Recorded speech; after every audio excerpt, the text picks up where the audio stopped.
Kalau di tempat kita tu memang ada 2 masjid ataupun 2 surau, of course kita pilih surau yang lebih banyak mengamalkan sunnah. Tapi kalau di tempat kita hanya ada 1 masjid atau 1 surau yang macam banyak mengamalkan bid'ah, dalam kes ini zikir, solat berjemaah tu tetap di situ. Selepas itu kita tak perlu ikut sama zikir tersebut. Kita boleh zikir sendiri-sendiri di belakang ataupun sambil berjalan balik, sambil itu pun kita boleh berzikir. Para ulama Ahlus Sunnah wal Jamaah semua sepakat bahawa berzikir selepas salat itu adalah sunnat. Al-Imam Tirmidzi meriwayatkan bahawa suatu ketika Rasulullah SAW pernah ditanya, "Ayyud du'ai asma'?" Mafhumnya, apakah antara doa yang paling dikabulkan? Baginda sallallahu alaihi wasallam menjawab, "Jawful lail wa duburus salawatil maktubat." Qala Tirmidzi, hadithun hasan. Mafhumnya, doa di tengah malam dan doa selepas salat fardu. Dalil-dalil yang menunjukkan bahawa sunat menguatkan suara dalam berzikir secara berjemaah selepas salat secara khusus, di antaranya adalah hadis Ibnu Abbas. Abdullah bin Abbas berkata, "Kuntu a'rifu qidha'a salati Rasulillah bitakbir." Rawahu Bukhari wa Muslim. Mafhumnya, aku mengetahui selesainya salat Rasulullah SAW dengan takbir, iaitu yang dibaca dengan suara kuat. Juga kunna na'rifu qidha'a salati Rasulillah bitakbir. Rawahu Muslim. Mafhumnya, kami mengetahui selesainya salat Rasulullah SAW dengan takbir yang dibaca dengan suara kuat. Ini riwayat Muslim. Juga hadis inna raf'as shati bi dzikri hina yansarifu an-nas min al-maktubati kana ala ahdi Rasulillah. Rawahu Bukhari wa Muslim.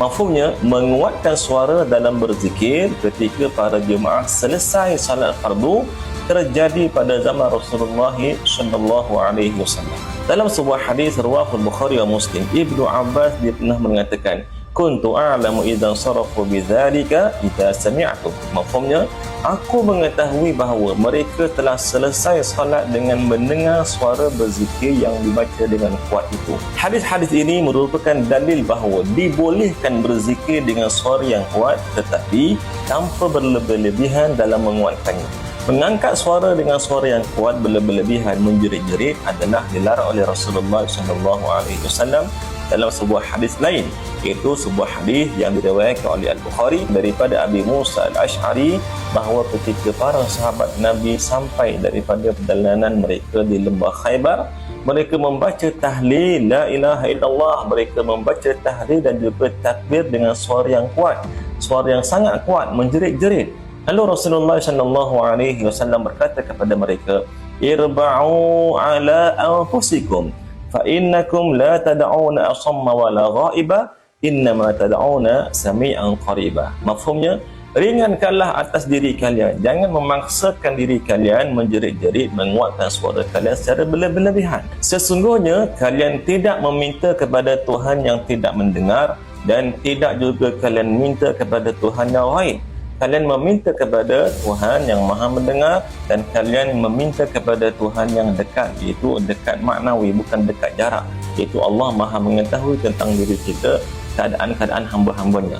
Kalau kamu nak kata berdoa secara berjemaah itu adalah bid'ah, sesat, maka kita dengarlah hadis ini, hadis berkenaan dengan berdoa secara berjemaah, iaitu Rasulullah SAW pernah bersabda, "Majtama'a qaumun fada'a ba'dun wa ammana al-akharun illa stujiba lahum." Rawahul Hakim fil Mustadrak min hadits Maslamah bin Habib bin Fihri. Maksudnya, tidaklah satu kaum, satu jemaah berkumpul lalu sebahagian berdoa dan yang lain mengaminkannya kecuali doa tersebut akan dikabulkan oleh Allah Subhanahu wa taala. So, hadis ini menunjukkan keharusan berdoa secara berjemaah. Maknanya, salah seorang berdoa dan yang lain mengaminkannya. Perkara ini sering dilakukan oleh jemaah umat Islam selepas salat fardu 5 waktu sehari semalam. Imam berdoa dan juga yang jemaah lain mengaminkannya. Ibnu Hajar Al-Haytami dalam sebuah kitab Minhajul Qawim Syarah Muqaddimatul Hadramiyah pada halaman ke-163 dia mengatakan, "Wa yusirru bihil munfaridu wal ma'mumu khilafan lima yuhimuhu kalamu rawdah illa al-imamul muridu ta'lim al-hadirin fayajharu ila yata'allamu wa alaihi humilat ahadithul jahri bidzalik."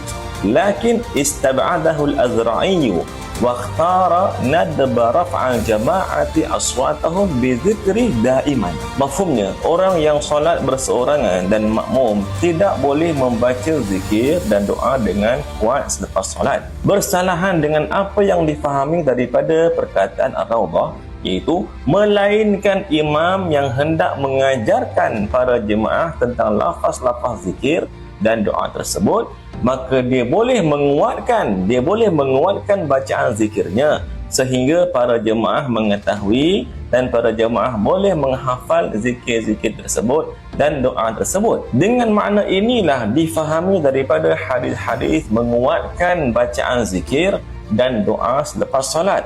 Namun Al-Imam Al-Azra'i tidak menerima pendapat seperti ini dan beliau memilih pendapat bahawa para jemaah hendaklah sentiasa menguatkan suara mereka dalam membaca zikir. Sebab apa? Sebab ini bersesuaian dengan makna zahir hadis-hadis yang telah kita bacakan tadi.